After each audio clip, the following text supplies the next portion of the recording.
사실은 경제적 손실이 한 달에 약 1톤 나비하는 농장이 유방염으로 손실 보는 게 한 달에 760만 원 정도예요. 그러니까 1년 내내 착유해봤자 지금 아마 이런 3등급 우유 내는 농장은 만성적이 적자일 거예요.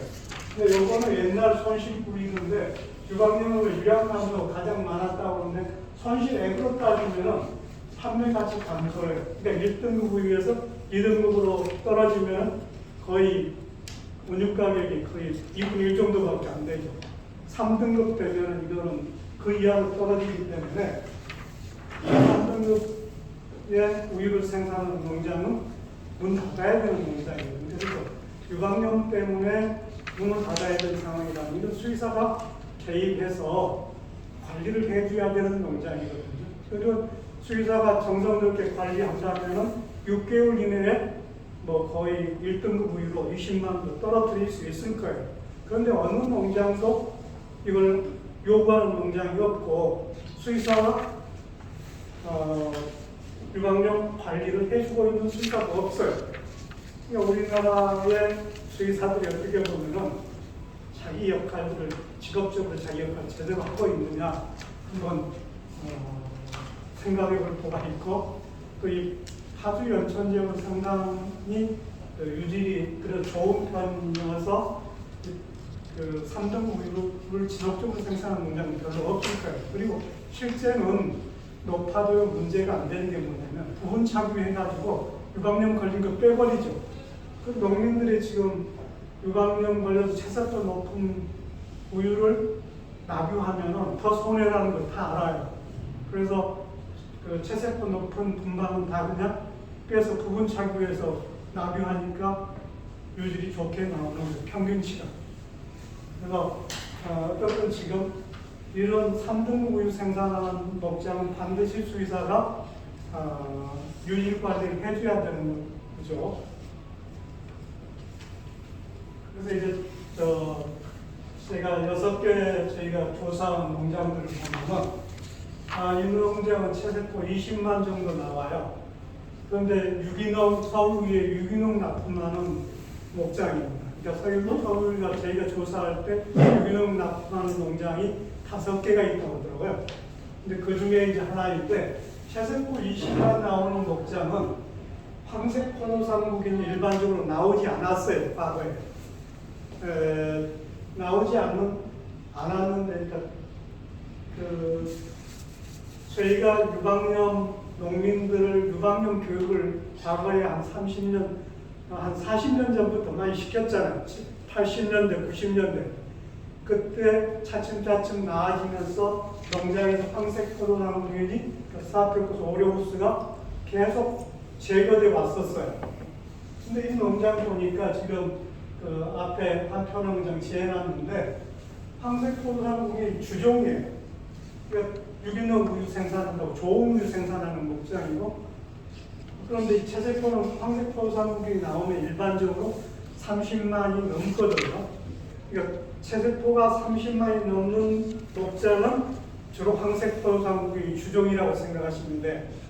그런데 20만인데 20만이면 주로 황색 포도상국이 아니고 일반 그 CNS라고 얘기하는 병원성이 낮은 포상국균들이 나와요. 그리고 연세상국균들이 좀 있는데 이 목장은 연세상국균은 별로 없었어요. 그런데 이런 균들이 이게 있는데도 불구하고 채색도 20만밖에 안 돼요.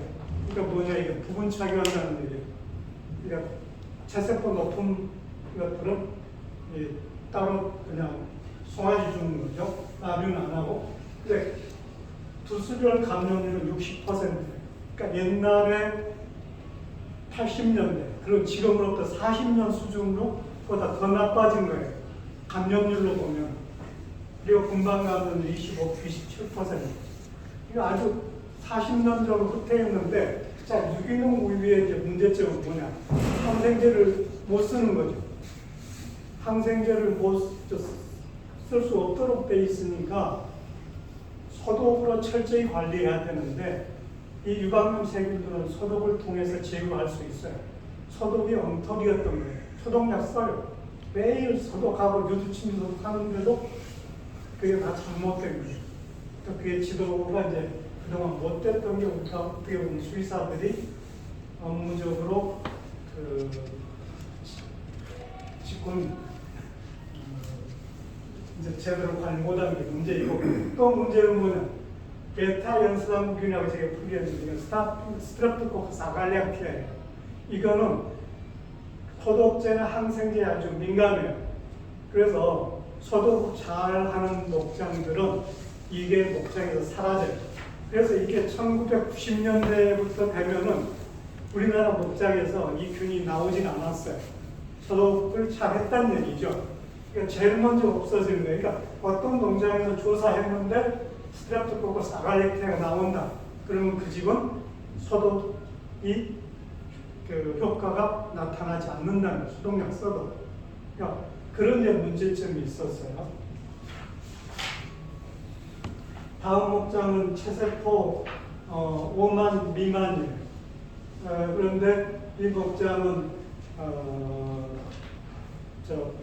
올 1월 1일부터 유기농 납품하기로 이제 서울구유하고 그렇게 계약이 됐다고 그러더라고요. 근데 이 목장은 상대적으로 감염률이 농장보다는 낮아요. 그래도 부수별 감염률은 높아요. 44%. 분방 감염은 13%. 그리고 연쇄상중과 그런데 황색 포유상균이 나왔어요. 근데 포유상균이나 연쇄상균, 이 연쇄상균은 주로 똥 속에 있는 것들이에요. 똥에 있다 오염된 것들인데, 이런 거는 그러니까 20만 미만이면 이런 세균들이 보이는 거예요. 그러니까 이거 보이지 말았어야 되는데, 그래도 위생관리를 잘하는 목장이, 그런데도 황색 포유상균이 여전히 있어요. 그런데 이제 우리가 이번에 조사한 건 뭐냐면, 똥에 있는 세균도 조사를 했었어요. 근데 유방염 원인균들이 이제 똥 속에서도 계속 증식이 된다는 걸 이제 이번에 이제 확인을 했어요. 황색 포유상균이 똥 속에서 나와요. 그러니까 똥 관리가 안 되면은 유방염 관리가 안 된다고 볼 수 있는 거예요. 그래서 이 상대적으로 이제 나은 목장이에요. 이 목장은 이제 화성시에 있는 목장인데 체세포가 좀 문제가 돼요. 31만이니까 이 목장은 황색 포유상균이 나올 수밖에 없죠. 그리고 감염률이 아주 높아요. 두수별 감염 61%, 분방은 25%. 그러니까 이런 목장은 일반적으로 체세포 수에 맞는 그런 형태를 보였는데, 이 집도 상당히 문제가 돼서 제가 옛날에 이제 관리를 좀 해줬던 목장인데, 또 이제 최근에 문제가 있는데, 지금 문제 상황에 있는 거죠. 자, 이 목장은 여기 지금 원장님들 관할 지역의 목장인데 체세포 11만이에요. 그런데 황색 포유상균인데 11만이라면 황색 포유상균이 안 나와야 되거든요. 황색 포유상균 나오고 감염률이 아주 높아요. 두수별 감염 66%, 분방은 31%. 근데 이게 지금 겨울에 있잖아요. 똥 관리가 제대로 안 되고 있죠. 그래서 겨울에 좀 높을 수 있다고 생각할 수 있거든요. 그런데 문제는 똥에 이제 유방에 묻는 것도 문제지만은 소독이 문제였어요. 지금 다 공통적으로 소독약을 쓰는데 소독 효과가 발휘되지 않는 그런 관리의 문제가 있었던 거예요.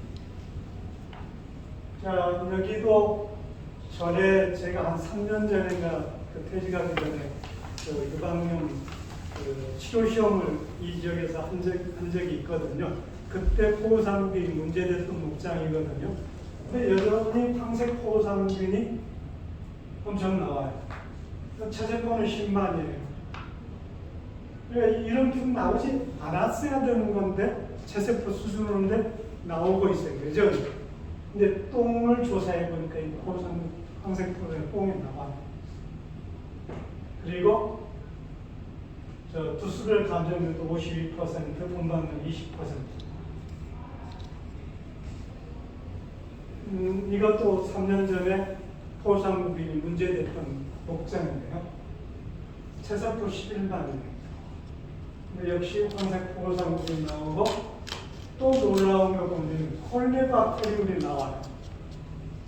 콜레박테리움은 이제 좀 이따 더 말씀드리겠지만은 아까 얘기했던 스트랍토코커스 아갈리아테보다도 소독제에 더 민감해요.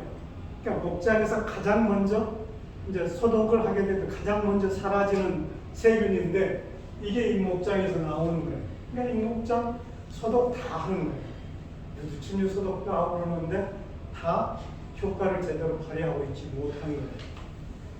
그래서 지금 근데 지금 공통적인 문제가 여기 파주 지역은 전부 이제 2세대라고 그러니까 젊은 이제 아들 세대들이 목장을 이어받았는데 한 6, 7년 경력이 있는 사람도 있고 그거보다 못하는데 유방암 교육을 받아본 적이 없어요. 부모 밑에서 그냥 배운 거 그게 이제 전부인 거예요. 그리고 가끔 자료들 보고 지식은 있지만은 소독약을 어떻게 써야 되는지에 대한 원칙을 모르고 있었어요. 그래서 저희가 이거 분석한 거하고 차후 입회하면서 조사한 것들 가지고 이제 검사 결과를 한번 그 주인들한테 얘기를 했어요. 그래서 이제 교육은 했지만은 그 다음에 어떻게 변화됐는지 모르겠어요. 근데 일본은 한 번 교육으로 내지 않거든요. 그래서 이거를 지속적으로 관리하는 게 중요해서 수의사들이 유방용 펀치를 해야 되는 거죠. 이런 목장들은 사실은 펀치를 받아야 됩니다. 체내포가 이 정도면은 11만이면 우리 농장 좋다고 생각하고 있기 때문에 전혀 펀치를 필요성을 느끼고 있지 못할 거예요. 근데 이런 목장은 해야 돼요. 그러니까 실제 지금 이 지역에서 저희가 한 6개 그 목장 조사해본 바로 보면은 지금 수의사의 허드 컨트롤을 받아야 되는 목장이 숫자가 아까 3등급을 생각하면 5%가 아니고 20, 30%가 넘을 거로 보여요. 수의사들이 유방암 허드 컨트롤 한 달에 관리할 수 있는 목장 수가 별로 많지 않아요. 그러니까 수의사가 허드 컨트롤하면 착유 시간에 들어가서 이제 입회해서 관찰하고 샘플링하고 그런 것을 한다면 하루에 한 농장밖에 안 되거든요. 그러니까 많아봤자 수의사 한 사람이 만약 이 업무를 맡는다면 20개 목장, 한 달에 20개 목장밖에 관리를 못하는 거예요. 근데 물론 이제 더 많이 하는 방법도 있습니다. 유즙 샘플은 테크니션을 고용해가지고 샘플링하고 착유 시간에 잠시 들어가서 관찰하고 또 다른 동작을 하면 그런 방법을 쓰지만 실제 한 수의사가 책임 있게 하려면 한 달에 20개 농장밖에 관리를 못해요. 그래서 지금 이 지역에 있는 목장 숫자로 본다면 수의사 한 사람이 충분히 일할 이 업무만 할 수 있는 그런 농장들이 충분하거든요.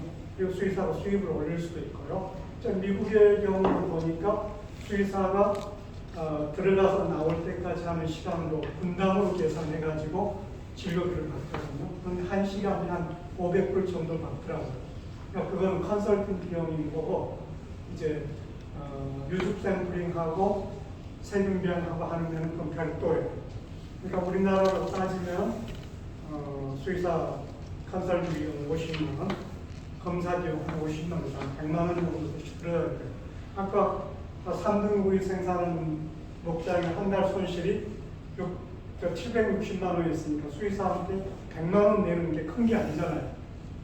근데 지금 100만 원 농장에 100만 원 내라고 하면 큰 돈이라고 부담을 가질 거예요. 그런데 아까 그런 자료를 제시하고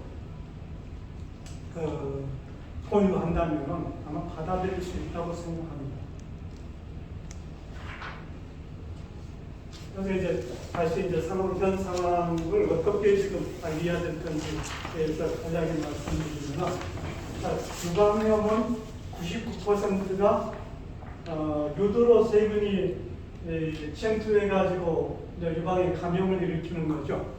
근데 한 1% 정도는 전신 감염될 수도 있는데 주로 바이러스 감염이나 마이코플라즈마는 전신 감염이 이루어져요. 근데 우리나라는 마이코플라즈마 감염이 거의 없는 것 같아요. 근데 외국에는 많이 보고가 되는데, 일본에도 보고되는데 우리나라는 아직 마이코플라즈마성 유방염 보지는 못했어요. 근데 99%는 다 이제 유두를 통해서 들어가는데, 여기에 들어가는 세균은 딱 두 가지로 우리가 분류할 수 있습니다. 전염성 유방염 원인균하고 환경성인 거예요. 전염성 유방염 원인균은 뭐냐면은 대표적으로 황색포상 스타피톤 오레우스인데, 소몸에서 증식해가지고 유두 특히 이제 젖꼭지에서 많이 증식해요. 그래서 유두를 타고 들어가서 유방염을 일으키는 거예요. 근데 아까 얘기했던 스타피토코커스 아갈리아테나 콜레오프럼 보비스는 이것도 문제되는 세균이지만 지금은 대부분 목장에서 사라졌어요. 근데 한 군데 목장에서 발견 아갈리아테도 나왔고, 근데 아마 이거는 유기농 우유 생산하는 목장에서는 거의 나올 걸로 보여요. 앞으로 항생제를 못 쓰니까요. 근데 이 소독제를 잘 쓰면 제거 가능해요. 근데 소독제를 잘 못 쓰고 있어요. 카멜박테리움 버디스도 없어요. 그런데 지금 나오고 있어요. 그러니까 유기농 우유 생산하는 목장에서 이 우유도 지금 이런 세균이 나올 수 있다는 거예요. 그래서 유기농 우유를 오랫동안 하다 보면은 결국은 원시 시대로 돌아가는 거랑 마찬가지예요. 항생제를 못 쓰잖아요. 결국은 모든 갖가지 세균이 다 나올 수 있다는 거예요. 그래서 이런 전염성 유방염 원인균은 쉽게 제거할 수 있어요, 농장에. 쉽게라고 얘기하는데 사실은 쉽지 않은 거죠. 증거를 보니까 지금 많이 나왔잖아요. 소독약을 써도 나왔어요. 그런데 쉽게 제거는 뭐냐? 유두침 소독 잘하고 유방세척 잘하면 제거돼요. 그러니까 소독약을 잘 쓰면. 그렇게 해서 10만 미만, 5만 미만 되는 농장들 있잖아요. 근데 소독약을 잘못 쓰는 게 지금 문제예요. 그래서 그거를 수의사들이 교정해 줄 필요가 있습니다. 마이코플라즈마는 이 호흡기 질병을 일으키는 병원체잖아요. 송아지하고 같이 키우는 암소를 같이 키우는 목장에서 문제되는데 우리나라는 지금 다 분리해서 키우잖아요. 그래서 송아지 호흡기 질병 걸린 이 마이코플라즈마가 큰 소하고 같이 있을 때 공기를 통해서 들어가지고 전신 감염돼가지고 뇌꼭지 유방염에 다 유방염이 오는 경우들이 있어요. 그리고 전신 증상이 있고요, 열도 있고. 그런데 아마 그런 거 보신 경험이 없으시죠? 그래서 집단으로 와요. 한 마리만 아니고 여러 마리가 오는데 지금 그런 얘기들을 들어본 적이 없어요. 그래서 이제 황색포상균은 주로 이 세균들은 체세포, 이게 나왔다면 체세포가 30만 이상이 돼요. 근데 이 세균이 그 농장에 사라졌다 하면은 사라지고, 다음에 이제 보이는 세균이 용혈성이 없는 스타피로코커스가 있어요. 그러니까 스타피로코커스 에피더미디스 또는 CNS라고 보통 얘기하는 거죠. 이 세균은 병원성은 낮아요. 그런데 황색포상균이 사라진 다음에 계속 유방에서 문제가 되는데 병원성이 낮기 때문에 체세포는 이런 세균이 주로 있다면 체세포가 20만에서 30만이에요. 그러니까 체세포가 20에서 30만이라고 얘기하는 목장이 있다면 그런 목장은 이게 주로 문제되겠다 이렇게 생각할 수 있는 거죠.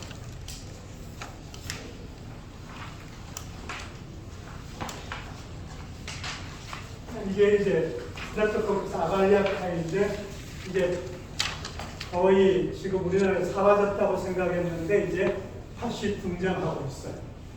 그러니까 수의사가 병원체가 없고 질병이 없어서 굶어 죽을 걱정은 안 해도 되는 것 같아요.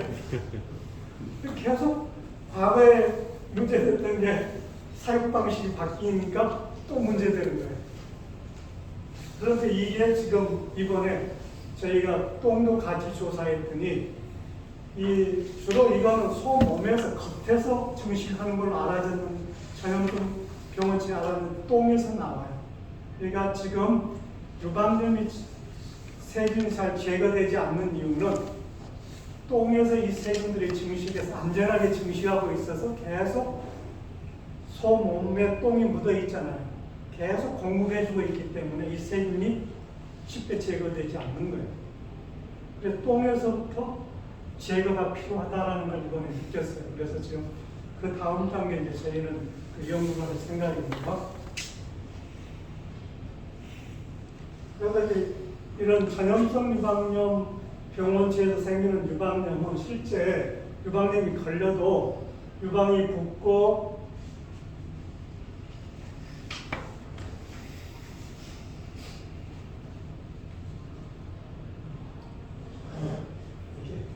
제가 넘기겠습니다. 예, 유방이 붓고 다음 유즙의 덩어리 나오는 이런 형태로 있기 때문에 수의사한테 치료 요청이 거의 없어요.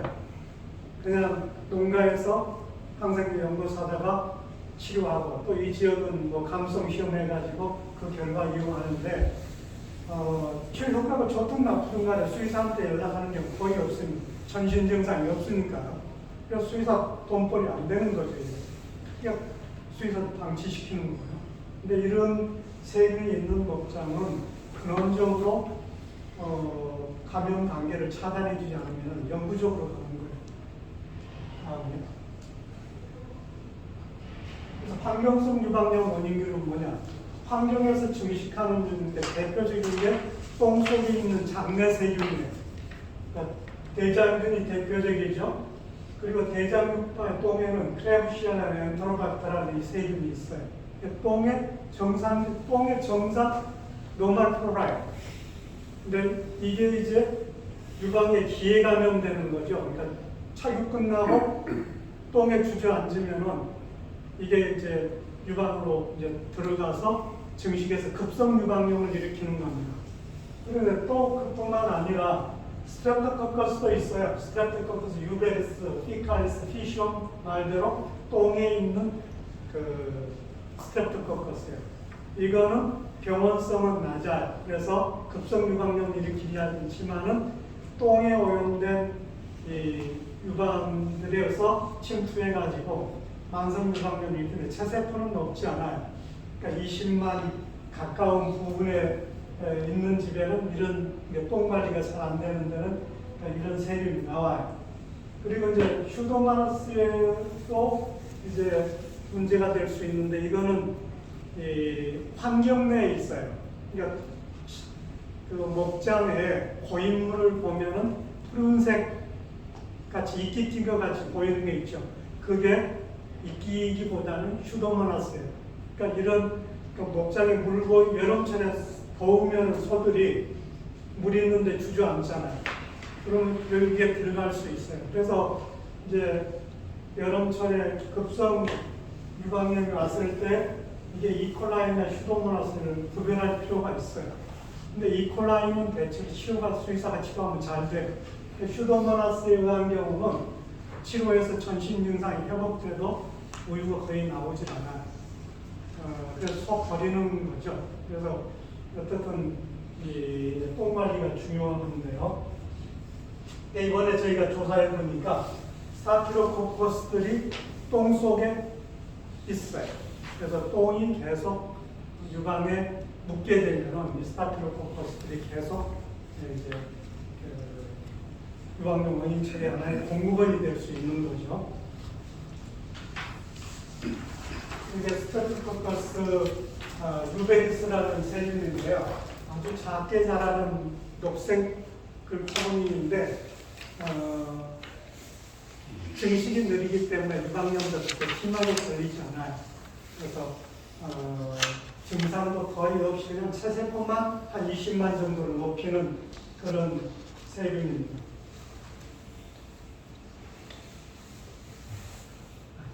이제 대장균이고요. 이제 이건 이제 크레브시아자인데 이제 원장님들이 이제 좀 쉽게 생각하신다면은 자 전염성 유방염 병원체는 소독약과 유두침입 소독으로 제거할 수 있어요. 제거하고 나면은 이제 2차적으로 문제되는 게 체세포가 20만 이하로 떨어지면은 결국 환경성 유방염 병원체가 문제가 돼요.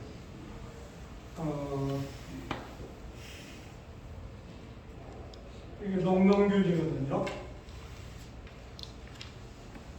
그래서 이제 이 환경성 유방염 병원체에 의한 유방염은 급성이에요. 그러니까 오전에 착유했는데 이게 주로 여름철에만 걸려요. 겨울에는 문제가 거의 안 됩니다. 주로 여름철에 이 대장균은 이 밖으로 나와서 기온이 30도 이상이 되면은 환경 내에서 증식해요. 그리고 특히 고인물이 있잖아요. 그런데 똥물이잖아요, 사실은. 운동장에 고인물, 똥물에서 증식의 숫자가 많이 늘어나게 돼요. 그래서 소가 일어나 착유 끝나고 밖에 나와가지고 주저앉잖아요. 바로 앉으면은 유두침 소독했다 할지라도 똥물이 묻으면 효과가 그 순간에 없어져 버려요.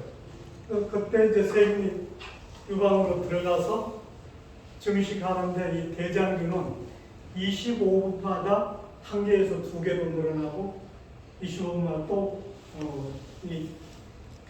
2배씩 늘어나는 거죠.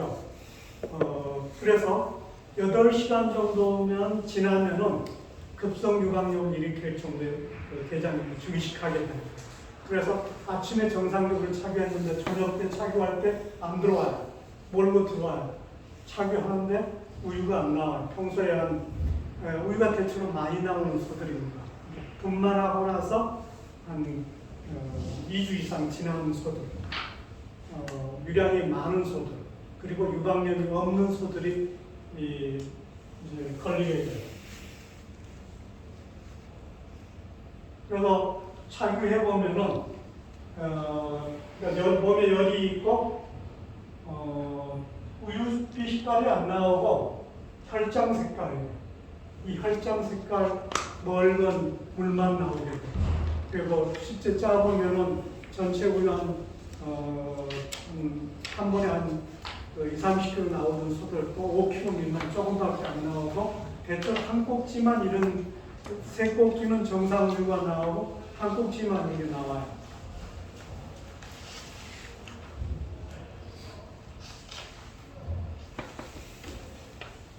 그런데 이런 세균들은 똥에 있다고 했죠. 그런데 어떤 소들이 걸리냐? 체세포 수준이 낮은 목장이나 낮은 소만 문제돼요. 그러니까 유방염의 기존에 아까 전염성 유방염 병원체에서 포상물이나 연쇄항물질이 감염되어 있는 개체는 대장균성 유방염이 걸리지 않아요. 그냥 체세포가 이미 높아 있잖아요. 유방의 체세포가 높아 있으면은 대장균 들어오면 바로 죽여요. 바로 죽여버리기 때문에 대장균성 유방염이 생기지 않아요. 그래서 어떤 소들이냐, 분만한 지 한 2주 이상 지난 것, 그때는 분만할 때 정도면 유방의 체세포가 높아요. 그래서 유방염이 없어도, 그러니까 2주 정도 지나서 정상으로 나오면 체세포가 지금 우리나라의 거의 100% 소들이 건유기 치료를 하잖아요. 근육용으로 넣기 때문에 건유용으로 넣으면 95% 다 치료가 돼요. 그리고 다시 재감염되는 겁니다. 그러니까 그 재감염되기, 포상공이 재감염되기 전에 이게 들어가면 이게 문제되는 거예요. 그래서 유량이 많은 소, 특히 여름철. 그런데 이거는 가끔 만성 감염이 되는 경우도 있지만은 급성으로 와요. 만성 감염되는 경우, 만약에 만성 감염되는 목장이다 하면은 그 집에는 DVD가 있어요. 그러니까 면역이 떨어져 있는 목장. 이제 만성 감염이 있을 수 있는데, 일반적으로는 급성 독혈증을 세균에 의한 유방염이 아니고 이제 유방 안에서 대장균이 많이 증식해서 한 8시간 정도 되면은 이게 유방 대장균이 독소를 분비하겠죠. 그러면은 혈액에서 백혈구가 유방으로 들어오면서 유방으로 들어온 백혈구가 세균을 다 죽여버려요. 그러면 실제 유방염을 관찰하는 시점에 다음 착유할 때는 유방 안에 있는 증식된 대장균은 백혈구가 다 죽여버리고 죽은 대장균이 죽으면서 균체에서 내독소를 분비하게 돼요. 엔도톡신이라고 그러죠. 이 엔도톡신이 유방으로 흡수돼서 혈액으로 들어가서 엔도톡세미아를 일으키는 거예요. 근데 대장균성 송아지의 대장균성 설사하고 똑같은 발생 기전이에요. 그래서 열도 올라가고 이제 심하고 쇼크 오고 발열을 입고 안 먹고 그러죠. 그리고 무유증 생기고 이제 아까 장액성 유즙 생산하고요. 그래서 이런 것들은 실제 항생제 치료가 필요가 없어요. 완전히 대장균성 유방염이라는 이미 증상을 발견한 시점에서는 세균 검사 해보면은 세균은 안 나와요. 독소만 분비되는 거죠. 그래서 항생제 치료가 필요 없이 엔세이드를 이제 얘도 엔세이드를 쓰면 되죠. 페닐부타졸이나 파나미 같은 것들을 주사 놓고 그리고 독소를 빨리 배출하는 게 이제 중요해요. 증상 완화시키기 위해서는. 그래서 전신적으로 정맥 수액을 대량 해주는 게 좋죠. 그래서 희석요법으로 오줌으로 빨리 배출시켜 버리는 거죠. 그리고 유방 안에 있는 독소를 제거하기 위해서는 이제 소에다 정맥으로 옥시토신 주사하고 짜주를 넣죠. 그러니까 이거를 한 시간마다 이렇게 주사 놓고 짜주고 주사를 때는 독소가 빨리 제거되는데 이 방법으로 하지 않아도 착유만 자주 해주면 보통 하루 정도 되면은 우윳빛이 정상으로 약간 완전 정상이면 뜨물 같은 색깔로 와요. 그리고 3일이면 완전 정상으로 돌아옵니다. 그리고 전신 증상이 사라지면 먹기 시작하면 거의 제유랑 돌아와요. 그러니까 이건 대장균성이에요. 그런데 녹농균에 의한 경우는 거의 전신 증상이 회복돼도 우유가 회복이 안 돼요. 그러니까 그 손은 도태해야 해요. 그래서 이게 녹농균인지 대장균인지를 발생 시에는 감별이 불가능해요. 근데 증상은 녹농균에 의하면 훨씬 심해요. 그리고 전신 증상이 사라져도 우유가 회복이 안 된다. 그럼 녹농균을 도태해야 돼요. 그래서 지금 항생제는 뭐 굳이 필요 없다고 얘기했지만 사실은 일부 세균이 남아있을 수 있잖아요. 그래서 주로 브라운슨 세균에 잘 듣는 항생제들이 필요한 거죠. 그래서 수의사는 항생제가 좀 쓸 필요가 있습니다. 그리고 쇼크로 상황이 좋지 않는 거는 덱산메타손들도 쓸 수 있겠죠. 그리고 그때 산증도 있을 거고 저칼슘 혈증도 있어서 못 일어나는 것들이 있거든요. 그런 것들은 칼슘도 피하 주사가 필요합니다. 그래서 이제 급성 유방염으로 수의사가 치료하는 건 이제 대장균성 유방염이라고 하는 거, 여름철에는 급성 유방염이 있고 계절에 관계없이 또 수의사의 치료를 요청할 수 있는 게 이거 계절성 유방염이죠. 가끔씩 보시게 되나요? 네. 그러니까 겨울철에도 발생해요. 이거는 계절성 유방염은 병원체가 유두를 통해서 들어가는 게 아니고 유방벽을 통해서 들어가는 거예요. 그러니까 이거는 주로 계절성 유방염 오는 시기는 분만 전 일주일에서 분만 후 일주일 정도 유방이 불어있어 유방 부종이 있을 때 유방에 상처가 날 수 있죠. 이 상처를 통해서 이제 유두에 있던 세균이 들어가서 궤절을 일으키는 거죠. 그래서 이게 지금 이렇게 보랏빛으로 바뀌잖아요. 이건 이제 두 개 분방에 걸쳐서 있는데 이게 이 보랏빛으로 바뀐 거는 떨어져 나가죠.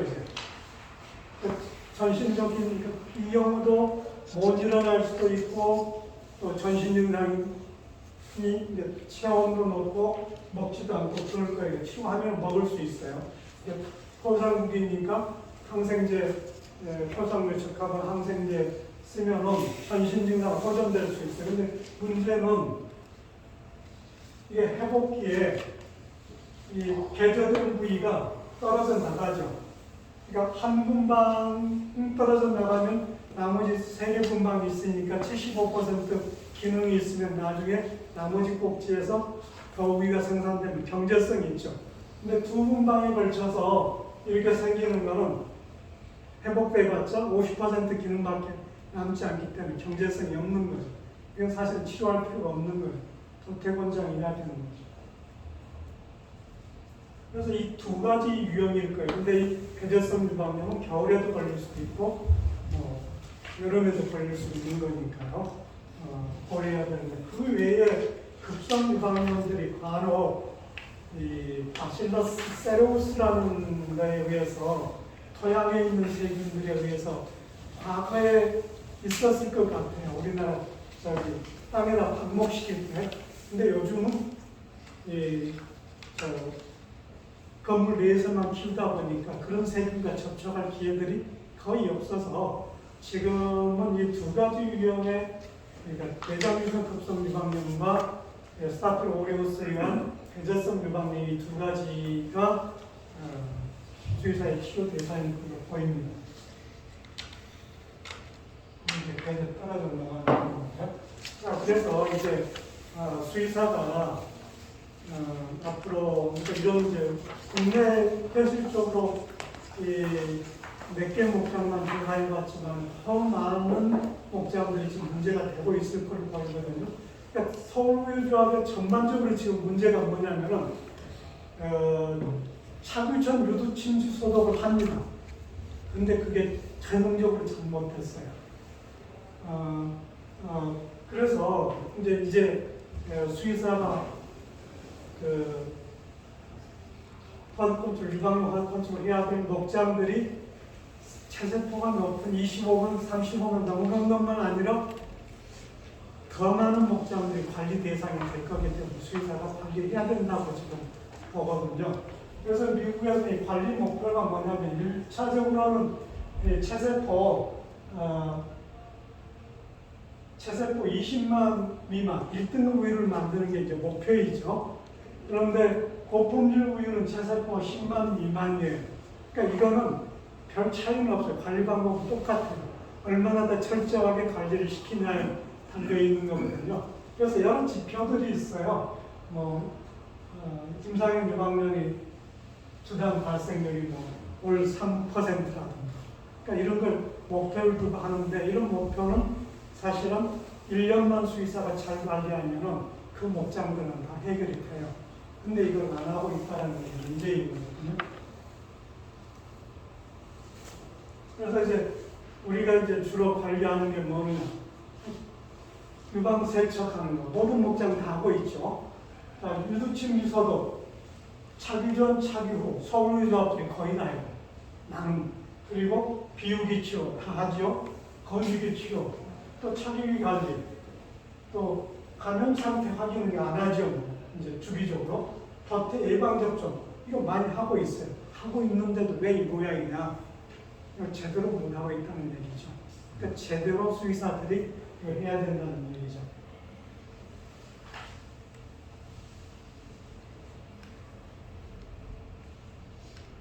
그래서 이제 구체적인 방법은 사실은 제가 좀 안타깝게 생각하는 뭐냐면 저는 제가 유방암 화학건축을 해야 된다고 많은 수의사들한테 얘기를 했거든요. 그리고 배우고자 한다면 내가 무료로 가르쳐 주겠다. 그런데 퇴직할 때까지 한 분도 없어요. 분명히 나는 이게 사업성이 있다. 그리고 지역 단위로 운영하는 도 단위로 몇 군데 동물병원을 해야 돼요. 그러면 수의사 일자리는 난 20, 30개는 충분히 새 자리가 창출될 걸로 보이거든요. 그래서 난 처음에는 남자 수의사들한테 얘기했는데 관심이 없어요. 뭐 지금 번식까지 바쁜데요. 그래서 내가 여자 수의사들한테 얘기했어요. 이건 여자 수의사를 진출할 수 있다. 하루 종일 놀다가 저녁 때 착유하러 갔을 때 착유 시간에 가서 샘플링 해오고 또 그런 식으로 관리하면은 저녁 때 한 서너 시간 일하면 되거든요. 그래서 여자 수의사는 좋은 일이라 그랬는데 아무도 관심 모임 수의사가 없어요. 그래서 하겠다고 하면 구체적으로 지금이라도 저도 가르쳐드릴 의미가 있어요. 그래서 이제 좀 이따 이건 겹치니까 나중에 설명드리고요. 예방 백신에 대해서 좀 이제 필요성을 많이 느끼잖아요. 체세포가 20만 미만이 떨어지면 대장유성 유방암이 발생이 많다. 그 교과서식이거든요. 그러니까 지금 이제 그래서 그때는 이콜라이 백신 해야 된다고 그래가지고 이콜라이 백신 하는 목장들이 꽤 늘었어요. 근데 내가 조사한 6개 목장은 이콜라이 백신 필요할까요? 거의 필요 없습니다. 그러니까 그리고 그러면 스타필로코커스 오레우스 사균 백신이 지금 나오잖아요. 국내 시판들 라박스타프, 스타백도 있는데 이거 놓으면 해결되지 않겠느냐? 스타필로코커스는 저는 백신으로 안 된다고 보고 있습니다. 실제 안 돼요. 여러 번 그런 실증 경험들을 가지고 있거든요. 그래서 저는 권장하지도 않고 외국 학회지를 받아요. 스타필로코커스는 별로 예방이 없다고 보고 있어요. 그런데 진정으로 스타필로코커스가 제거된 목장에서는 이콜라이 백신 놔야 돼요. 그래서 나름 우리나라 목장들이 10만 미만 되는 목장들에서 그런 목장에 반드시 20만 미만이면 이콜라이 백신 놔야 된다고 얘기했는데 실제는 토상국균이 최소 20만 명에서 토상국균이 그냥 쫙 깔려 있잖아요. 필요 없는 거죠. 그래서 그보다 더 중요한 거는 이제 소독 관리예요. 자, 그래서 이제 실제 이제 좀 잠시 그냥 얘기를 드렸습니다. 자, 똥이 이제는 유방염이 아주 적이라는 걸 알게 되지 않습니까? 근데 목장들에 따라서 이제 저희가 어떤 컨트롤 한다면은 유방의 청결도, 똥이 어느 정도 오염됐느냐 스코어를 이렇게 계산하는 방식, 체크리스트에 있어요. 그래서 근데 이건 사실은 묻어 있다는 얘기는 똥관이 안 된다고 해요. 근데 이게 세계 어느 데나 이제 이렇게 돼 가고 있어요. 그냥 과거에 방목을 했잖아요. 미국. 또 미국에서도 서부 지역 같이 좀 사막지대 같은 데는 모래밭에다가 방목시키면은 유방에 똥이 묻질 않아요. 그런데 지금은 미국도 전부 이제 다 가둬 키워요. 이스라엘도 다 가둬 키워요. 그러니까 방목이라는 게 세계적으로 없어졌어요. 다 똑같아요. 그래서 차주장에 들어올 다 이 수준이에요. 그러니까 차주장에 들어올 때 똥을 청결하게 해주지 않으면 유방염 관리 안 된다는 얘기입니다. 그래서 스코어 내리는 거고요. 그리고 이제 유방염에서 이제 중요한 전염성 유방염 병원체는 감염된 소에서 이제 감염되지 않은 소로 전파되는데 주로 언제 전파되느냐? 착유 과정에 전파돼요. 일반적으로 착유할 때 유방 닦는 수건으로 같은 수건을 쓴다면 전파되겠죠. 그리고 요 손에다 수건을 들어서 사용하니까 그대로 똑같은 수건을 쓴다면 또 그 손 소독 안 한다면 전파되겠죠. 착유기에서 전파되겠죠. 그래서 이걸 하나하나 차단시켜야 되는데 그래서 권장하는 게 소마다 수건을 서너 개씩 따로 쓰라고 그러는 거죠. 그런데 그렇게 하고 있는 목장이 이 중에 하나 있었어요. 두 군데가 있었습니다. 그런데 그 목장에서도 소독을 잘못하고 있었어요. 이게 문제예요. 그런데 한 군데 목장은 이거 하나 가지고 전체를 다 써요. 지금도 그렇게 하고 있더라고요. 지금 세 군데 목장인가 그래요. 장갑 끼고 하는 목장은 없어요. 한 군데가 있었습니다. 글쎄. 네. 좀 상대적으로 나왔습니다. 여기 소독하는 게 없어요. 그러니까 지금 전파할 수밖에 없는 그런 상황에 저는 원칙적으로 지금 얘기한다면 소숫자 곱하기 한 4개 정도의 수건을 준비해요. 수건이 클 필요가 없거든요. 그리고 보통 물, 소독약 물. 그래서 소숫자만큼의 수건은 소독약 물에 담궈요. 그리고 나머지 3개는 보통 물에다가 세척하면 돼요. 세척해서 보통 물에 세척해서 유방 아래쪽 착육이 부착하는 지점까지는 돼야 되겠죠. 이 뒤에 똥이 묻어 나오지 않을 때까지 닦아야 돼요. 그리고 이제 마지막에 똥이 묻어 나오지 않으면 여기 소독약물 묻은 수건 꺼내가지고 마지막으로 유두를 세척해 주면 돼요. 이제 그 방법을 쓸 수 있도록. 근데 이렇게 하는 목장이 없어요.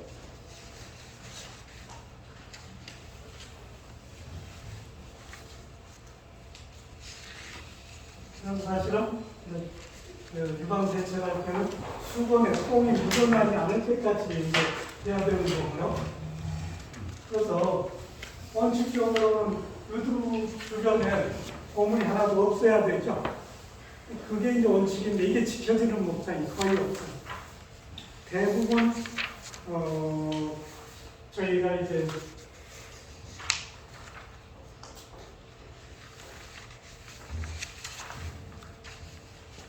한 군데 목장 예를 들겠습니다. 여기 파주 지역이 있고요.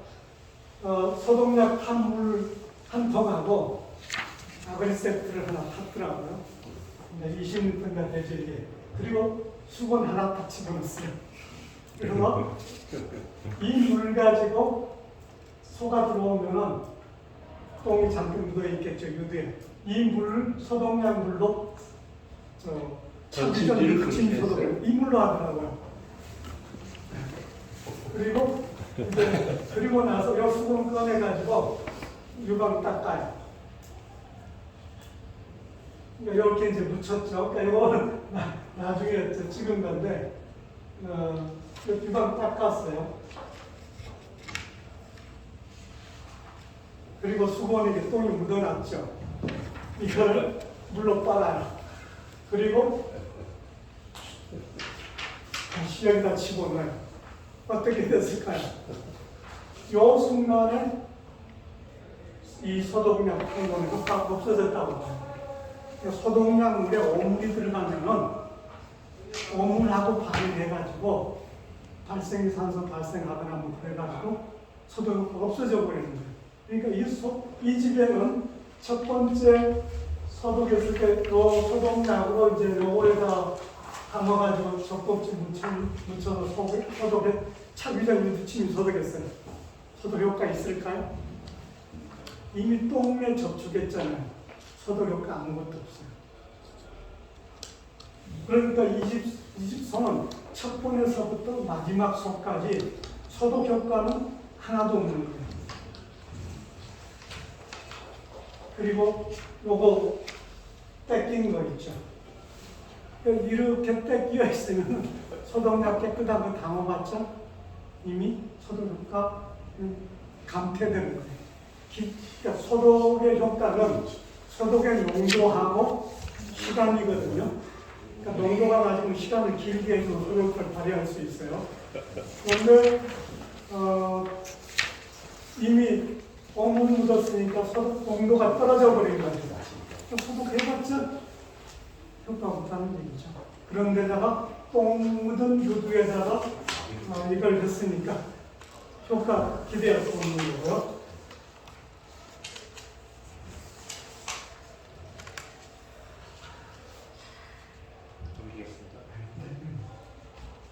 이게 지금 갈수록 어떻겠어요?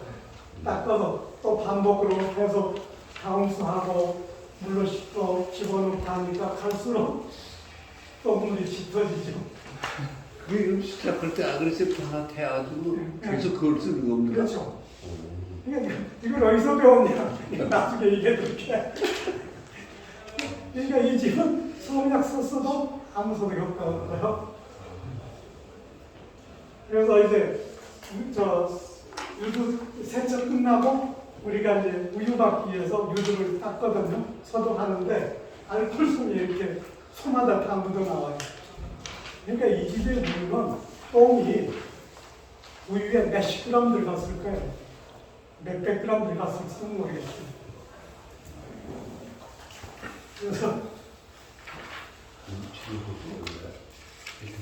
그래서 이제 이번에 우리가 조사한 게 뭐냐면 유두가 얼마나 청결화 됐는지 유두 세척 끝난 다음에 샘플을 채취해서 배양한 거예요. 그러니까 원래 유두가 세척이 깨끗하게 잘 됐다면은 세균이 안 나와야 되거든요. 가지가지 세균이 다 나와요. 그러니까 똥 속에 있는 세균이 다 나온다는 얘기죠. 그러니까 소독 효과 제로. 그러니까 엉터리인 거죠. 그러니까 돈만 들이고 핀만 들이는 거예요. 그러니까 지금 어떻게 보면은 이 집은 과거에 아무 소독 기능 없는 원시로 돌아간 거예요. 실제는. 근데 이 집만이 아니고 대부분의 목장입니다. 그래서 이런 것만 잘 교육시키면은 세균 제거되거든요. 그러니까 수의사 갈 일이 그렇게 많지도 않아요. 다 하고 있기 때문에 교정만 좀 해주는데 잔소리만 좀 하시면 되는 거거든요. 근데 그게 나는 가끔 일회성으로 하는 거거든요. 이런 문제가 있으니까 개선하세요. 그 다음에 개선된지 몰라요. 근데 이거 헛컨트롤 하면 한 달 내내 주기적으로 해야 되는 거예요. 그걸 반복적으로 하다 보면 교육이 되는 거죠. 그리고 또 유방염 관리에 중요한 게 유두침이 소독이에요. 왜 유두침 소독을 하냐면은 유두의 세균이 가장 많아요. 유방염을 일으키는 전염성 병원체가. 그래서 유두에 있는 세균을 제거하기 위해서 유두침지 소독을 하죠. 그래서 초기에는 착유한 후에 하는 걸 권장했어요. 그 이유는 착유하게 되면은 진공으로 빨아들이기 때문에 유두공이 완전히 닫혀 있는 것 같지만 물리적으로 좀 열려 있어요. 근데 이게 정상으로 회복되는 데 한 2시간 걸린다고 해요. 그래서 2시간 이내에 세균이 못 들어가게 여기에 있는 세균들을 다 죽여주면 못 들어가겠죠. 그래서 유두침 소독이라는 게 개발됐어요. 근데 처음에는 착유 후에만 이제 권장했는데 나중에 착유 전에도 유두침 소독하니까 더 좋더라고요. 그게 이제 알려지게 된 거죠. 그래서 착유 전 유두침 소독, 착유 후 유두침 소독이 이제 세계적으로 지금 일반화돼 가고 있어요. 그래서 방법은 기구가 뭐 다양해요. 이런 약간 그 거품으로 하는 것도 있고, 뭐 기계에 따라서 농장 환경에 따라서 이런 컵을 쓰는 데도 있고. 그런데 이제 이런 컵의 문제는 뭐냐면 유두침지 소독의 원칙은 유두하고 착유가 물리는 부위까지 소독을 해줘야 돼요. 그래야 여기에 있는 세균이 다 죽어야 증사가 안 됩니다. 근데 지금 이 원칙을 지키는 목장은 거의 없어요. 그냥 형식적으로 하고 있어요. 그래서 이런 컵을 써도 관계가 없고,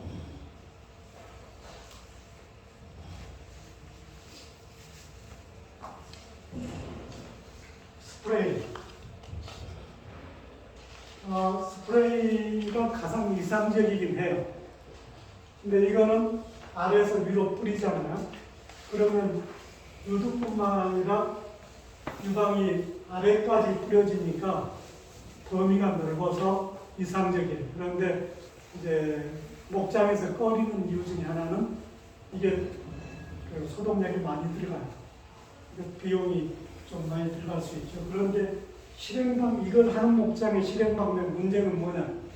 이 노즐을 수직으로 뿌려지도록 여기에 이렇게 방향 위로 풀어지게 해야 되는데 외국은 사람들이 작업하다 보면 앞에서 뒤로 풀어요. 그럼 뒤에가 안 묻어요. 그러니까 이런 미스들이 있어요. 그래서 유두침이 소독을 하는데 어느 목장이 우리나라 100%다 해요. 그런데 효과를 100% 경험은 없어요.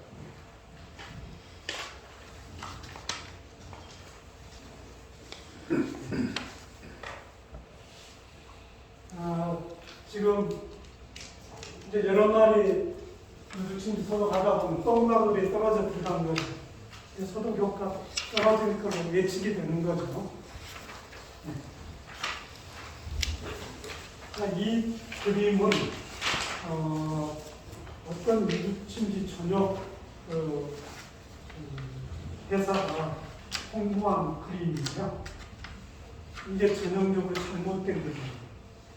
이거는 소독약이 비싼 소독약이에요. 그러니까 비싸니까 전략하고 반만하는 건가? 이게 원칙에서 벗어난 거죠. 전체 다 묻혀줘야 되는 거예요. 그리고 겨울철이 되니까 문제가 뭐냐면 유두침 조명약에는 그리세린 같은 게 들어있어가지고 겨울철에는 끈적끈적하잖아요. 목장들이 그냥 그 침수소통 올렸다 내리면은 잘 묻지 않아요. 겨울철에. 그래서 잘 묻게 하려면 전체 올리고 흔들어줘야 되는데 제대로 묻지 않는다는 게 문제예요. 그러니까 유두침 소독을 한 지 우리나라 40년이 넘었는데 왜 황색 포효성은 제거가 안 되냐? 이건 모두 잘못했기 때문에 그런 거예요. 그러니까 이거 잘하면 원칙으로 지키면 없어져요.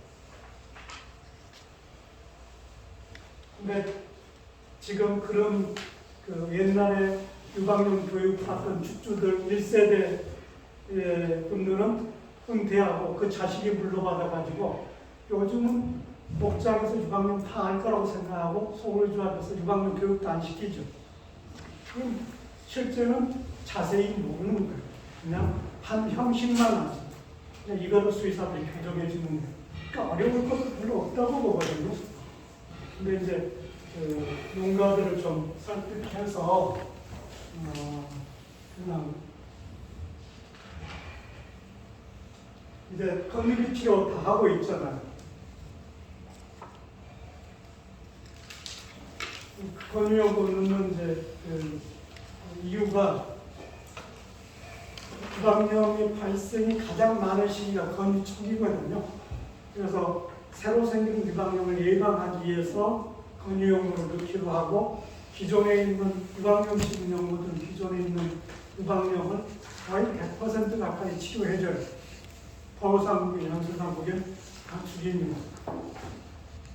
그래서 효과는 좋아요.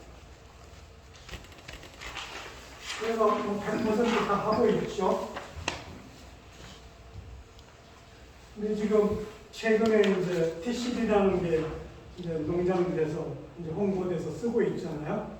근데 이거는 항생제가 포함된 게 아니고 이게 유두를 막아주는 하나의 방어 젤인 거죠. 그래서 유방염이 없는 개체는 이걸 집어넣으면 근육이 동안에 세균이 들어오지 못하도록 되어 있습니다. 그런데 이건 항생제가 아니기 때문에 기존에 유방염이 있는 거에 이것만 쓰면은 오히려 이제 만성 유방염이 이렇게 진행될 수 있겠죠. 그런데 지금 유기농 우유 생산하는 목장들이 여기에 이런 문제에 봉착해 있어요. 아까 유기농 우유 생산하는 목장 둘 다 포유상구균이 다 있었잖아요. 근데 지금 티슈만 쓰고 있어요. 옛날 아마 원장님들, 올해 이제 경험하신 원장님들하고 유방벽으로 터지는 건유 지나서 골마 터지는 유방염들 옛날에 경험하셨잖아요. 그게 이제 올 거라고 그러는 저기 항생제 안 쓰는 목장에서 유기농 우유 목장에서. 그래서 TC는 반드시 지시를 쓰기 전에 건유 전에 세균 검사해가지고 세균이 없는 것만 쓰는 거예요. 그러니까 유럽에서도 그렇게 권장하고 있어요. 세균이 있는 개체는 항생제 치료하고 세균 없는 거는 TCS라고. 그러니까 미국에서는 지금 건유연구의 항생, 유럽에서는 건유연구 항생제 연구 쓰는 걸 금지하는 쪽으로 가고 금지는 아니에요. 금하는 쪽으로 가고 있어요. 근데 국가적으로 체세포 뭐 15만 미만으로 지금 내려가고 있는데 그런 목장에서는 제대로 관리하고 있으면 포상물이 없어요. 그래서 대부분 TC를 쓰고 있어요. 근데 우리는 지금 완전히 거꾸로 가고 있어요.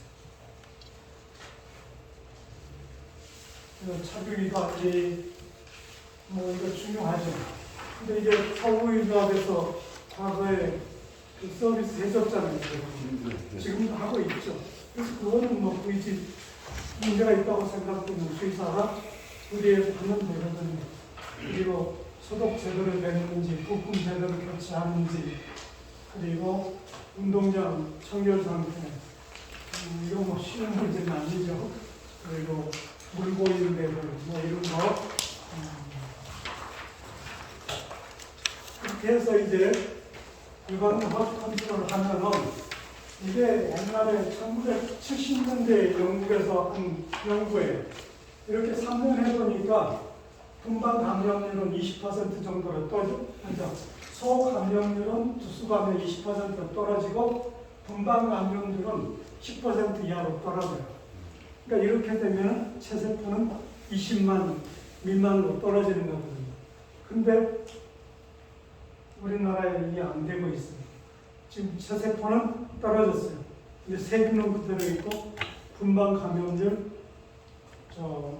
소 감염률 완전히 옛날로 돌아간 거예요. 그래서 이제 이게 수의사가 이방인 화두 컨트롤 비즈니스를 한다면 어떻게 해야 될 거냐에 대해서 좀 말씀드려야 되는데 일단 문제 있는 낙농가를 선정해야 되겠죠. 그래서 이런 낙농가들이 저는 체세포 30만 이상 되는 농장으로 생각했어요. 그렇게 한 5% 이상이 이런 관리하면은 충분히 우리나라 6,000개 목장의 5%면은 수의사 20명이 충분히 한 달 전에 열심히 할 수 있는 그런 농장이 충분히 있다고 생각했는데 이번에 조사해보면 그보다 훨씬 더 많다는 얘기예요. 대상되는 농장이. 그리고 하는 방법은 차규 과정 입회하고 그래서 차규 순서에 있는 전부 조사하는 체크리스트가 있어요.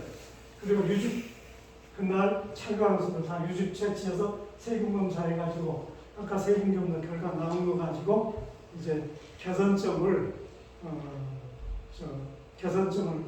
이제 마련해 주는데 제가 하나 아까 농장들 전부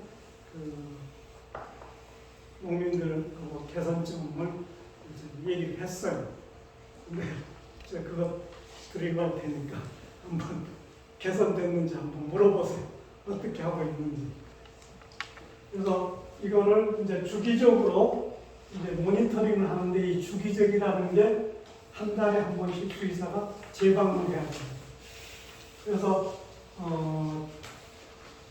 매달 방문해가지고 그런 조사 항목들이 있어요. 자기 과정은 뭐 6개월만 하고 그렇게 해서 보통 한 6개월 정도 이 수의사가 매달 검사하면은 체세포 20만 원 정도로 내려가요. 그러니까 잘 지시에 따르면 그러니까 한 번 얘기하면은 제대로 지켜지지 않거든요. 다음 달에 또 얘기하고 또 다음 달에 또 얘기하고 그리고 체세포 변화 그리고 세균 변화 보고 뭐가 잘못됐는지 계속 얘기를 해주는 거죠. 그래서 이제 보완해주면 그래서 1년이면은 안정된 상태로 바꿀 수 있어요. 이렇게 해서 그 농장은 교육이 되면은 1년 정도 끝난다고 볼 수 있죠. 그리고 가끔 이제 모니터링이 필요할 수가 있죠. 그래서 1년 정도 이 사업을 한다 하면 수의사한테 이 농장은 1,200만 원 내면 받을 수 있겠죠.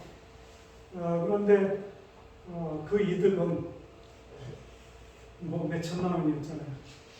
그래서 충분히 그러니까 원래 이 허드 컨트롤은 경제적 이득이 3배 이상 있으면 가치가 있다고 보는 거거든요. 3배로 훨씬 넘는 그 이득이거든요. 거의 10배 이득을 보고 있어요. 그래서 일단 뭐 한 달에 100만 원 내는 거 부담스럽게 생각하지만 이런 경제적인 이득이 있다는 걸 가지고 설득해야 될 것 같아요. 이거 그 번식기 관리할 때 처음에 다 설득해서 원장님도 하셨잖아요. 그게 이제 일반화됐어요. 그러니까 유방염도 일반화돼야 되는데 우리나라에서 그거 못했는데 아마 이 파출지역에서 우리가 제일 먼저 해야 되지 않을까 그 생각이 듭니다. 그럼 아마 또 다른 지역으로도 확산되지 않을까. 그러니까 착유기 체크리스트, 그러니까 수의사가 뭘 그 체크해야 되는지 체크리스트들이 쭉 있어요. 그래서 이거 뭐 나중에 보시고요. 그래서 이런 거는 전문적으로 할 수도 있고, 그래서 만약에 유방염을 이제 컨설팅하는 수의사 숫자가 많으면은 이 공부해가면서 한다면은 금방 전문가 됩니다. 이거 수의사는 어려운 게 하나도 없어요. 그리고 요즘은 새로운 걸 도입하는 게 아니에요. 전에 유두천이 소독 처음 저희가 권장했을 때 안 하던 거 시키는 게 아주 번거롭다고 그래가지고 힘들었지만 다 하는데 지금은 방법만 조정해 주는 거예요.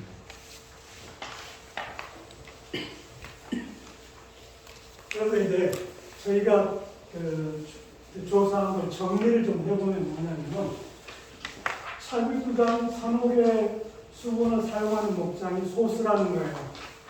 근데 이 목장들도 제가 수건을 수거했어요.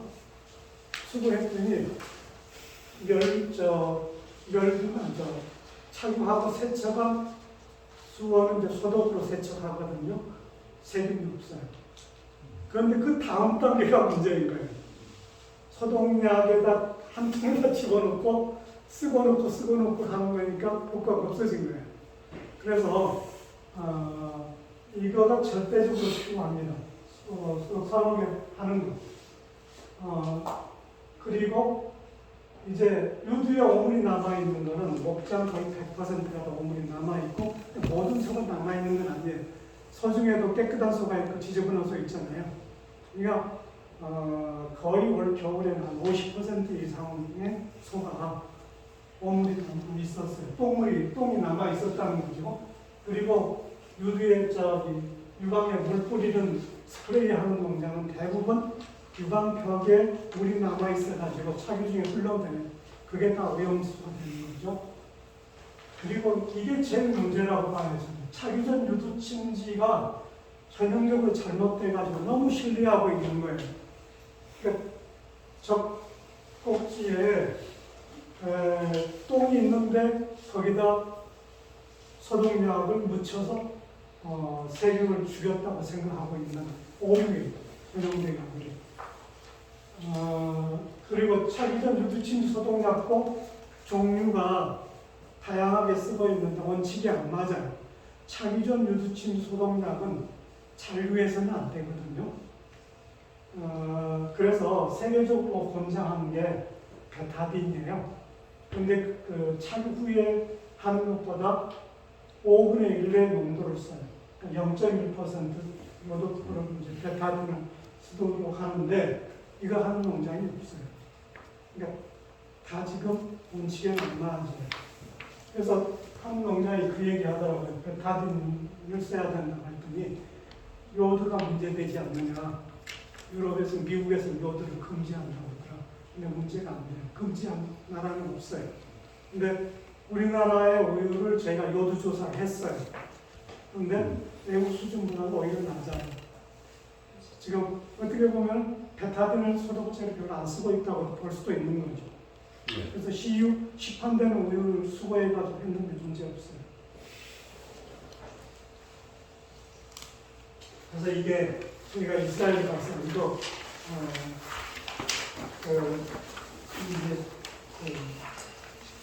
이거 목장에다가 미국 이스라엘 유방염 위원회에서 농장에 나눠진 홍보에 판넬이에요. 이걸 이제 얻어왔는데요. 사진을 찍는 건데 거기에서도 뭘 하냐면 미리 수의사 손 씻고 그리고 젖꼭지에 똥 다 닦아내고 그 다음에 우유 2번 짜고 차기 전 유두침이 소독하고 30초 소독하도록 돼 있어요. 그리고 이거를 종이 타올로 개별적으로 닦아내고 착육이 부착하라고 돼 있어요. 이걸 왜 만들었느냐? 우리나라에서 차기전 유기침 소독을 이스라엘에서 보고서 얘기한 걸 저도 한 20년 전에 들었어요. 그 뭐 하는 사람이냐?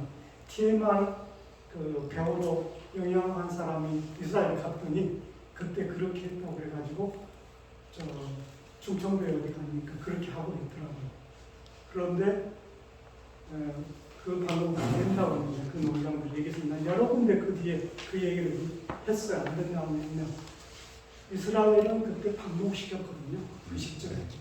그러니까 유두가 깨끗해요. 그래서 그냥 세척 없이 그냥 했었어요. 그런데 이스라엘도 인건비가 이제 문제가 되니까 전부 축사하는 거 불러들이고 그러니까 유두가 다 똥에 오염돼 있었거든요. 그래서 이거를 다시 홍보해가지고 했는데 그 사람들이 옛날에 TFR 공부하다가 다 안 간 거죠. 바뀐 건 몰라요. 그래가지고 잘못 전달된 게 서울의조합에 이쪽 지역도 다 그렇게 하고 있어. 이게 나 가장 지금 실패 원인 중에 하나라고. 이거 교정해줘야 돼. 그래서 서울의 농민들 다 불러다가 교육시켜야 돼. 이 지금 유방 세척에 대한 교육이 필요할 거고.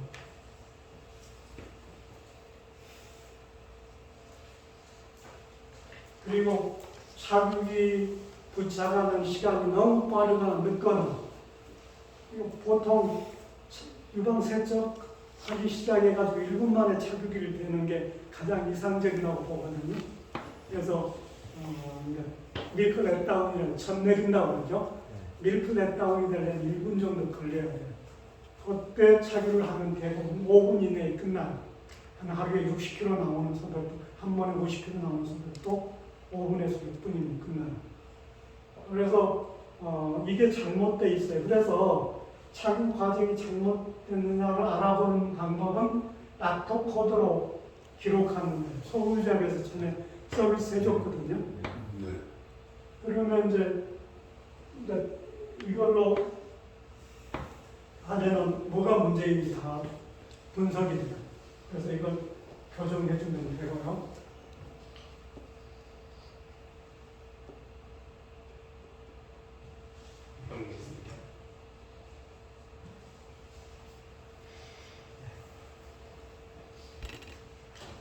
그리고 소독약을 지금 제대로 쓰고 있지 못해. 그러니까 소독약 농도는 여기 지금 나와 있거든요. 요도포는, 베타딘은 0.5%로 있어야 되는데 실제 지금 판매된 건 1%예요. 소독약 2배로 희석했어요. 그런데 저희가 처음에 유두침도도 그리고 홍보할 때 참 못 알았어요. 10배 희석을 권장했거든요. 그렇게 했어요. 근데 그게 요도포 농도가 아니었어요. 잘못한 거. 그래서 제가 나중에서 시정하고 있는데 이미 그게 일반화돼 버려가지고 바꾸는 게 내가 접촉할 수 있는 사람들이 소수다 보니까 이게 아직 교정되지 않았어요.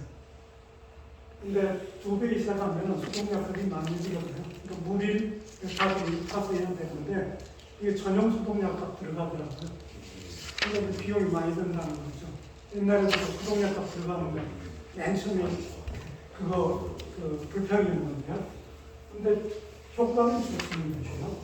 그리고 클로렉시딘 써도 전용약 써도 어쨌든 이 농도를 적당히 지키는 게 중요하고 오물이 묻지 않도록 관리하고 통 관리 잘하는 게 아주 중요해요. 그리고 이제 똥 관리 자주 하는 거 이게 중요한데 이게 이제 권장 사항들이거든요. 그래서 저는 오늘 지금 하루 종일 일하시고 피곤하시는 분한테 좀 많은 시간을 얘기했는데 앞으로 유방염을 이걸 하겠다는 건 제가 이제 이 부분 전적으로 한번 교육시켜 드릴 수도 있어요. 그래서 자세한 것은 필요하신 분들이 있거든요. 그래서 오늘 이제 이 주제와 관련해서 말씀드릴 게 뭐냐면 우리나라에서 수의사보다 유방염을 더 잘 관리할 사람 전문가는 없어요. 수의사가 해야 되는 거거든요. 근데 수의사가 이제까지 관리해야 된다는 걸 알면서도 안 하고 있는 거거든요. 그래서 수의사가 사명감을 가지고 해야 될 일이 아닌가. 그리고 소득도 저는 그렇게 나쁘지 않다고 봐요. 그러니까 한 달에 20개 목장을 수의사가 관리한다면 일주일에 5일 일하고요. 20일 관리할 수 있잖아요. 그러면은 한국의 목장마다 100만 원을 받는다면 올 2천만 원 수입은 될 거라고 보거든요. 그렇고 싶는다면 그래서 한 사람 충분히 지역 단위로 봐가지고 200개 목장은 충분히 그 비즈니스가 될 거라고 보여요. 그래서 한 사람 충분히 먹고 살 수 있다고 보거든요. 전국으로 수의사 일자리가 많이 생길 거라고 봐요. 그래서 이거는 수의사가 진짜 국민들의 깨끗한 우유를 공부했다는 그런 사명을 가지고 해야 된다고 봐요. 그래서 그 말씀을 좀 드리고 싶고, 이번 조사하면서 봤던 것 중에 하나, 임상적인 원장님들이 한번 좀 관심 있게 보시고 좀 이거 해결해 줘야 될 것 같은 농민들의 애로사항인 것 같아요. 근데 목장마다 다 착유 시간을 일반적으로 이상적으로 착유하면 평균 5, 6분이면 끝나요. 그런데 이게 옛날 조사지만 이렇게 긴 것들이 있어요. 이렇게 착유 시간이 긴 것들은 보통 하드 밀크라고 그러잖아요. 우유가 잘 안 나오는 젖이 질기다고 보통 이제 목장에서 얘기하는데, 이게 이제 하드 밀크라고 그러는데, 이거 해결 방법이 간단해요. 이 티트 나이프라고 그러는데, 티트 비스톨이라고도 그러고, 이 칼날이 있으면 여기는 뭉투가 여기만 칼날이 있는 게 있어요. 이거 수직으로 집어넣어가지고 나올 때 사선으로 유두 간략근을 한번 잘라줘요. 그러니까 강도는 해보시면 돼요. 이거 젖을 자르기 전에 젖을 한번 짜보고 집어넣고 간략근을 어느 정도 세게 자를 건지 생각해 봐야 되겠죠. 한번 갈라주면 우유 나오는 게 좀 더 나아요. 그러면 한 번 더. 3번, 4번 하셔도 되는데, 이게 상처를 입히는 거잖아요. 그러니까 상처를 입으면 반드시 스카티슈가 생겨서 이제 나중에 굳은 살이 되기 때문에 상처를 적게 내는 게 좋아요. 그래서 이제 경험하시게 되면은 첫 번에 한 번만 해도 유두간략근이 어느 정도 잘리게 되면은 다른 세 꼭지와 같이 똑같이 나올 수 있어요. 그러니까 어떤 사람은 네 꼭지가 다 잘 안 나오게 있어서 락토 코드로 기록하면 알아요. 어떤 꼭지인지도 알고. 그래서 근데 과거에 뜯어내는 거 있잖아요. 뜯어내는 게 실패한 이유는 뭐냐면은 뜯어내는 거는 상처가 넓게 나기 때문에 실패하는 거예요. 근데 이 칼날로 날카롭게 예리하게 절개한 거는 이제 착유 끝나고 나서 티트몰 아침 저녁으로 한 3일 정도 끼워주면은 완벽해요. 뭐 항생제 연고 넣을 필요 없어요. 그냥 쉽게 해결하는데 젖자 보면은 전체 소두수의 한 10% 정도는 이런 소들이 있어요. 근데 어느 수의사도 이게 좀 안 하고 있거든요. 근데 목장은 이것 때문에 골머리 앓고 있어요. 그래서 아주 돈 벌고 좋은 칭찬받을 일이거든요. 꼭 좀 하셨으면 좋겠어요. 여기 목장은 칼날 한 개만 사시면 돌아가시면서 쓸 수 있어요. 이거 많이 해요. 네, 다들. 근데 여기도 그렇게 목장이 있어요. 그런데 좀 더 하셨으면 좋겠어요. 근데 원장님에 따라 사람들이 강하고 있다는 게 그렇게 됩니다. 다른 지역 사람들이 거의 없어요.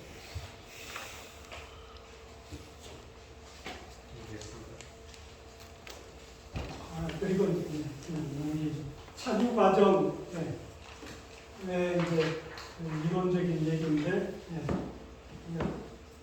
유방 세척에서는 자극 주면은 옥시토신이 분비돼가지고 유방이 수축되잖아요. 수축되는데 자극 시작해가지고 1분 정도 걸리는 게 밀크랩 다운되는 거죠. 그래서 보통 유방 세척 1분마다 착육이 되면은 이제 5분 정도의 우유 나오고 기계가 남은 이제 잔류를 기계 후착유하는 거죠. 그러면 요즘은 착유기 조화가 완벽하게 돼요. 그래서 지금 유방의 세균 감염률은 높은데 체세포수가 낮은 이유는 요즘 착유 기술이 발전해서 그래요. 그래서 그 우유를 완전히 짜내면은 거의 세균이 있다 할지라도 유방염을 일으키는 그 체세포를 높일 수 있는 요인을 줄여주는 겁니다. 우유 내에 있는 우유를 최대한 짜내버리면 세균이 잔류 세균이 적잖아요. 다시 증식하는데 시간이 걸리고 증상이 많습니다.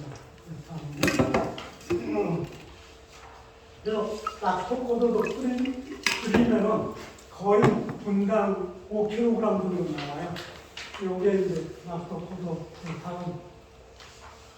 그래서 대부분 500분이면 이렇게 이제 그려지는 거예요.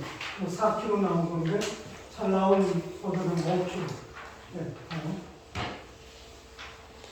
근데 이걸 분방별로 분석할 수 있어요. 아까는 이제 전체 여기 이거는 소 전체로 그려진 건데 이렇게 분방별로 다시 나눠서 분석할 수 있어요. 그러면 이 꼭지는 우유가 느리게 나오면서 늦게까지 나오잖아요. 이거 하드 밀크일 거예요. 그러니까 이런 것들 요소하고 같이 나오게 해줘야 되겠죠. 그러니까 이거는 유두에서 우유 나오는 속도가 지연됐다고 볼 수 있는 겁니다. 그리고 이 그림은 유방세척, 착유 시간이 단축하려고 유방세척을 그냥 살짝 하고 30분, 요즘 보니까 재보니까 한 30초 만에 착유기를 대더라고요. 그러면 30세 되면은 밀크 랩답이 충분히 안 돼가지고 오히려 착유 시간이 더 길어져요. 그러니까 1분 정도 충분히 시간 돼서 젖꼭지 팽팽해졌을 때 그때 착유되라고 권장해 주는 게 이게 가장 1분 정도 하는 게 가장 빨리 착유를 끝내는 방법이다. 그리고 뭐 이렇게 파동이 많은 거는 이 징문이 불안정해서 그러거든요.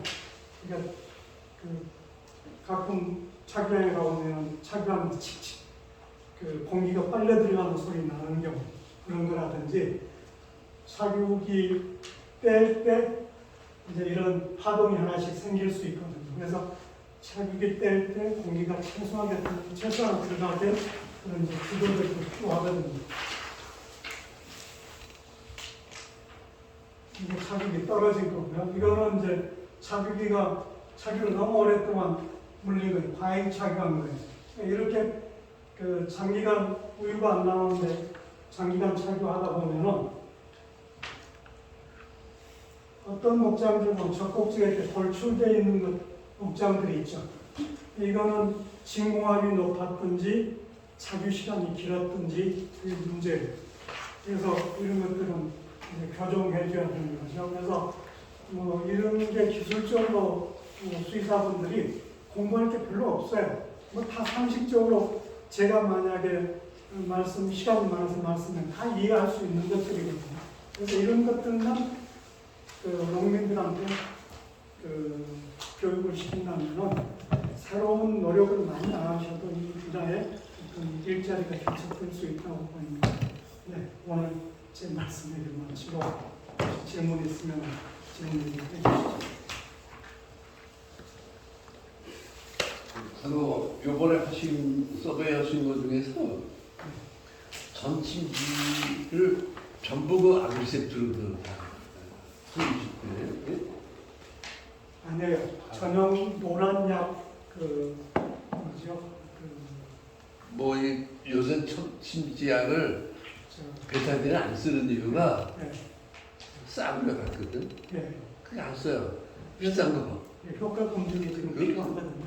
비싼데 바가지 쓰는 거지. 이건 아무것도 아닐 텐데 전침지를 다들 파라솔로 하는데 하라솔 하는데요. 하라솔 농도는 아까 말씀하신 대로 그렇게 큰 4%. 하라솔은 제가 전용 그 유두침 소독약이 아니에요.